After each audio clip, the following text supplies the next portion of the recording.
రామ మందిరం గురించి చెప్పాలంటే 500 సంవత్సరాల క్రితము అయోధ్యలో రామ మందిరం ఉండేది అనేవారు పూర్వీకులు. దాన్ని ఈరోజు మన మోడీ గారు నిజం చేశారు.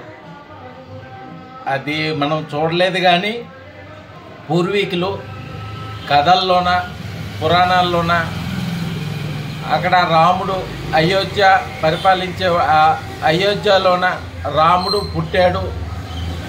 ఈరోజు 22వ తారీఖున రాముడు బాలరాముడికి నామకరణం చేస్తూ ఈరోజు ప్రాణప్రతిష్ఠ చేస్తున్నందుకు చాలా సంతోషం. అందరికీ నమస్కారం. ఈరోజు ప్రతి భారతీయుడు కూడా గర్వించదగ్గ విషయం, శ్రీరాముడు లాంటి గొప్ప వ్యక్తికి మనం గుడి కట్టుకుంటున్నాం అయోధ్యలో. ఈ గుడి ప్రపంచంలోనే మన భారతీయుల యొక్క గౌరవాన్ని పెంచే గుడి. ఇది ఈ కలియుగంలో రాముడికి ఇంత గుడి కట్టడం ఎంతో విశేషం. ఈరోజు ప్రతి భారతీయుడు కూడా ఎంతో సెలబ్రేట్ చేసుకోవాల్సిన విషయం.